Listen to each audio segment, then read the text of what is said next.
दोस्तों good morning. तो तैयार हो जाइए एक बार फिर से ज्योमेट्री के कुछ और सवालों को लगाने के लिए। तो इससे पहले ज्योमेट्री पे बहुत सारी बातें हो चुकी है, स्पेशल ट्रायंगल चैप्टर पे लगभग 8 वीडियो चैनल पे अपलोड हो चुके हैं। अगर आपने इससे पहले नहीं देखा है तो निश्चित रूप से चैनल पे जाइए, एम्बिशन मैथमेटिक्स जहाँ लिखा हुआ है वहाँ पे क्लिक करिए और प्लेलिस्ट में जाइए और बाद में सारी वीडियो को देख लीजिए। ठीक है, बहुत सारी बातें मैंने की है ट्रायंगल चैप्टर पे, बहुत सारी बातें, बहुत ही इंपॉर्टेंट बातें की है। अब इस वीडियो में मैं आपको और भी बहुत बेहतरीन सवालों को बताऊंगा। चलते हैं आज के वीडियो की शुरुआत करते हैं पहले क्वेश्चन से। तो पहला क्वेश्चन आपका इस प्रकार है, तो देख लीजिए। पहला सवाल आपका बोर्ड पे लिखा हुआ है। पहला सवाल आपका है, त्रिभुज ABC में AB प्लस BC बराबर 12 सेंटीमीटर, BC प्लस AC बराबर 14 सेंटीमीटर तथा AC प्लस AB बराबर 18 सेंटीमीटर। तो आपसे पूछता है उस वृत्त की त्रिज्या क्या होगी जिसकी परिधि त्रिभुज के परिमाप के बराबर हो। यहाँ दे रखा है कि एक ट्रायंगल है ABC जिसमें AB और BC को जोड़ने पे 12 आता है, BC और AC को जोड़ने पे 14 आता है और AC और AB को जोड़ने पे 18 आता है। तो आपसे त्रिज्या पूछता है उस वृत्त की त्रिज्या जिसकी परिधि त्रिभुज के परिमाप के बराबर है। तो आपको पता होना चाहिए कि वृत्त की जो परिधि होती है वो क्या होता है 2πr, और ये जो 2πr है वो किसके बराबर है, त्रिभुज के परिमाप के बराबर। और किसी भी ट्रायंगल का जो पैरामीटर होता है वो ये होता है कि आप तीनों साइड को जोड़ दीजिए। तीनों साइड को जोड़ दो, मतलब AB को जोड़ दो, BC को जोड़ दो और AC को जोड़ दो। AB plus BC plus AC जो वैल्यू आएगा वही होता है ट्रायंगल का पैरामीटर। क्लियर है, तीनों साइड को जोड़ देना। तो यहाँ पे आपको वैल्यू दे रखा है किसका, AB प्लस BC का बराबर 12, BC प्लस AC का ये दे रखा है 14 और AC प्लस AB का दे रखा है वो कितना दे रखा है 18। अगर आप तीनों को जोड़ने का कष्ट करेंगे थोड़ा सा कष्ट तो करते हैं। चलिए AB 2AB, उसी तरह 2BC और उसी तरह 2AC, और अगर इस तीनों को जोड़ दिया जाए तो जोड़ के देखते हैं 12 18 30 और ये 14, कितना 30 14 44। ठीक है, तो यहाँ से अगर 2 कॉमन ले लिया जाए तो AB plus BC plus AC बराबर कितना 44। और आपको अच्छी तरह पता है कि यहाँ से काटेंगे तो कितना आ जाएगा 22 आ जाएगा, मतलब त्रिभुज का जो परिमाप निकला वो 22 निकला है। तो यहाँ से हम क्या कर सकते हैं, बहुत ही आसान तरीके से R की वैल्यू निकाल सकते हैं। यहाँ एक्स्ट्रा कोई भी कॉन्सेप्ट नहीं है, बस थोड़ा सा कैलकुलेशन है। 2 इंटू 22/7 इंटू R बराबर 22। ठीक है, 22 कैंसिल हो गया, 2R/7 बराबर 1, तो 2R बराबर 7, R बराबर 7/2, यही हो गया आपका 7/2 सेंटीमीटर, आपका आंसर हो गया। ठीक है, तो करना क्या था, वृत्त की परिधि बराबर त्रिभुज का परिमाप और वृत्त की परिधि 2πr, त्रिभुज का परिमाप तीनों को जोड़ के निकाला कितना 22। यहाँ से R की वैल्यू निकल गई बहुत ही आसान तरीके से। ठीक है, चलिए स्क्रीनशॉट ले लीजिए, नोट कर लीजिए, मैं साइड हो जाता हूँ और अगले सवाल की तैयारी करता हूँ। चलिए हम आपको लेके चलते हैं एक और नए सवाल की तरफ। सवाल आपका क्या कहता है, जरा गौर से देखिएगा। कहता है त्रिभुज ABC में BC के समांतर एक सरल रेखा AB तथा AC को क्रमशः P तथा Q बिंदु पर काटती है। यदि AB बराबर 3PB तो PQ अनुपात BC क्या होगा। सवाल आपने देखा, आप फिगर ड्रॉ करेंगे तब सारी बातें आपके समझ में आएगी। कहता है एक ट्रायंगल है ABC, इसमें BC के समानांतर एक रेखा है PQ जो AB को P बिंदु पे और AC को Q बिंदु पे काटती है। उसके बाद आपके क्वेश्चन में ये दे रखा है कि AB बराबर 3PB, मतलब ये कि PB का तिगुना AB है। PB का तिगुना AB है, जरा ध्यान से सुनिएगा, PB का तिगुना AB है, मतलब अगर PB की वैल्यू अगर आपने 1 माना है, PB की वैल्यू कितना माना है आपने, अगर 1 माना है तो ऑटोमेटिक AB की जो वैल्यू होगी वो हो जाएगी 3। क्लियर है, कोई दिक्कत नहीं है, यहाँ तक नहीं होनी चाहिए। अब जैसा कि आपके सवाल में दे रखा है कि PQ अनुपात BC आपको निकालना है, PQ अनुपात BC ये आपको निकालना है, PQ/BC। तो मैं आपको थोड़ा सा फर्स्ट ब्लैक में लेके चलता हूँ। मैंने आपको थेल्स पढ़ में बताया था, थेल्स पढ़ में मैंने आपको ये बताया था कि अगर PQ समानांतर है BC के तो 3 कंडीशन मैंने आपको बताए थे। उसमें जो कंडीशन यहाँ इस्तेमाल होने वाला है वो कंडीशन है कि AP/AB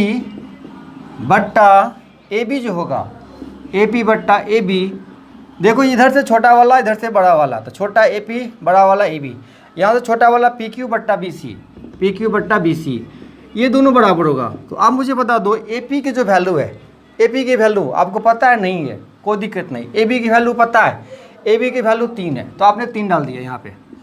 रही बात AP की, तो आप मुझे बता दो BP की वैल्यू अगर 1 है तो ऑटोमेटिक ये कितना हो जाएगा? 2। ये बातें आप समझ सकते हैं। ठीक, कितना हो गया? 2 बट्टा 3 बराबर क्या? PQ बट्टा BC है। ये बहुत आसान सवाल है, बशर्ते कि आप ये रूल जानो तब। अगर आप ये रूल नहीं जानते हो ना, तो ब्रह्मा जी भी अगर रूल नहीं जानेंगे तो उनसे भी सवाल नहीं बनेगा। बेशक सवाल बहुत आसान है। कब? जब ये रूल आपको पता हो और एट ए टाइम ये रूल क्लिक कर गया माइंड में, उसके बाद आसान है। ज्योमेट्री का सारा खेल यही बात पे निर्भर करता है कि अगर आपको रूल याद है और वक्त पे वो रूल क्लिक करता है दिमाग में, तब जाके क्वेश्चन बहुत आसान हो जाएगा। नहीं तो थोड़ी सी मुश्किलें, थोड़ी सी परेशानी आती है, जिसको लगातार प्रैक्टिस के माध्यम से इसको दूर किया जाता है। ठीक है, तो लगातार बने रहिए। और चलिए एक नए सवाल की तरफ। मैं तैयार हूँ अगला क्वेश्चन लेके, अब आप भी तैयार हो जाइए। थोड़ा सा अगर कोई और काम करना है आपको तो कर सकते हैं, बीच में वीडियो पॉज करके। थोड़ा सा एंटरटेनमेंट करना हो, मोबाइल में गाने सुनना हो, व्हाट्सएप पे किसी को मैसेज रिप्लाई करना हो तो कर सकते हैं। पता है क्या संजोग है कि जब कोई पढ़ाई की बात होती है ना, तो लगातार बोलना पड़ता है कि लगातार मेरे वीडियो के साथ बने रहिए। लेकिन अगर 2.5 घंटे की पिक्चर हो, 3 घंटे की पिक्चर हो, तो एक बार भी किसी को बोला नहीं जाता है कि आप लगातार बने रहिए पिक्चर के साथ। लोग अपने मन से बने रहते हैं। अब भाई पिक्चरों में जो दिखाया जाता है हम तो यहाँ दिखा नहीं सकते, इसलिए आपको बार बार बोलना पड़ता है कि आप लगातार मेरे साथ बने रहिए। तो सवाल जरा गौर फरमाइएगा। यहाँ पे क्वेश्चन कहता है कि त्रिभुज ABC में DBC का मध्य बिंदु है, AD की लंबाई 27 सेंटीमीटर है, NAD पर एक ऐसा बिंदु है, NAD पर एक ऐसा बिंदु है कि DN की लंबाई 12 सेंटीमीटर है। त्रिभुज ABC के केंद्रक से N की दूरी बतावे। ठीक है, आप एक बार ध्यान से पढ़ लीजिए सवाल को। अब सवाल के साथ मैं फिगर ड्रॉ करता हूँ। कहता क्या क्वेश्चन में, जब ध्यान से देखिएगा। त्रिभुज ABC एक ट्रायंगल बना लिया, A, B और C, है ना। BC का मध्य बिंदु D है। चलता हूँ यहाँ पे, BC का जो मध्य बिंदु मान लेता हूँ वो D है। फिर आपसे पूछता है AD की लंबाई 27 सेंटीमीटर है, AD की लंबाई 27 सेंटीमीटर है। ठीक है, अब क्या कहता है कि NAD पर एक ऐसा बिंदु है कि DN की लंबाई 12 सेंटीमीटर है। त्रिभुज ABC के केंद्रक से N की दूरी बतावे। तो सबसे पहले केंद्रक पता करना है। ठीक है, मान लो केंद्रक आपको पता है क्या होता है। मैंने इससे पहले कई बार चर्चा किया वीडियो में कि केंद्रक वो होता है जहाँ तीनों माध्यिकाएँ आपस में मिलती है। अगर हम 3 माध्यिकाएँ खींचते हैं ना, ये AD ऑलरेडी माध्यिका है। क्यों? क्योंकि शीर्ष से बीच वाले पॉइंट को मिलाया गया है, सामने वाली भुजा के बिल्कुल बीच वाले पॉइंट को मिलाते हैं, वही केंद्रक होता है। केंद्रक कौन सा होता है? त्रिभुज के किसी शीर्ष से सामने वाली भुजा के बीच वाले बिंदु को अगर मिलाते हैं तो वही केंद्रक होता है। अगर हम यहाँ से 3 लाइन खींचे ना तो 3 केंद्रक होगा। ठीक है, इस शीर्ष से सामने वाले भुजा का मिड पॉइंट, इस शीर्ष से सामने वाले भुजा का मिड पॉइंट मिला दें तो ये 3 माध्यिकाएँ होगी और तीनों माध्यिकाएँ एक ही बिंदु पे आगे कटेगा। वही जो बिंदु होगा वही क्या होगा? केंद्रक होगा। फिलहाल इतनी सारी बातें नहीं करनी है, फिगर साफ रहना चाहिए। मान लेता हूँ ये केंद्रक है।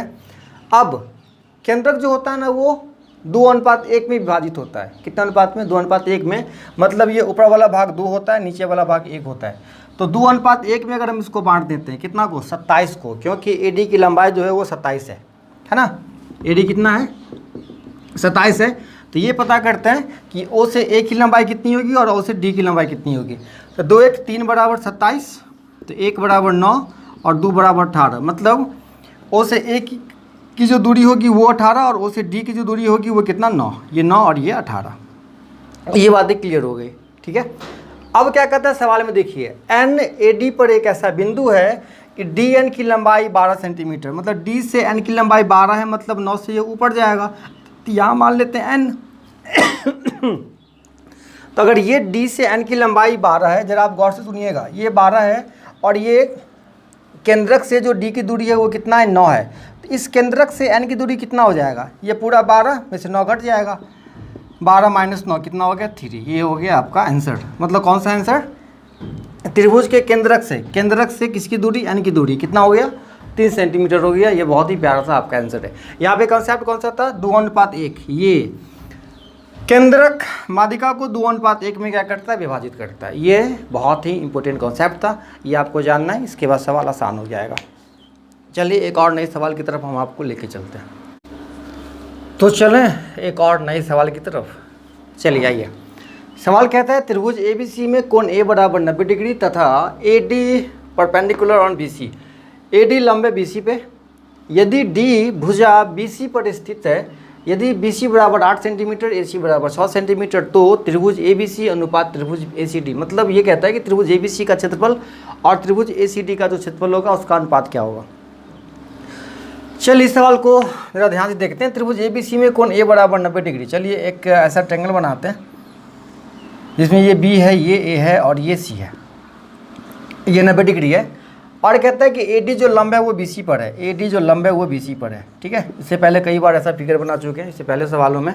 और मैं आपको बार बार एक बात बताता हूँ कि ज्योमेट्री ट्रायंगल बहुत बेहतर तरीके से आपको सीखना है। तो जितना वीडियो मैंने अपलोड किया वो सारी वीडियो को एक एक करके बारी बारी से देख लीजिए, ठीक है। तब सारे सवालों को बेहतर तरीके से, आसान तरीके से आप सॉल्व कर पाओगे।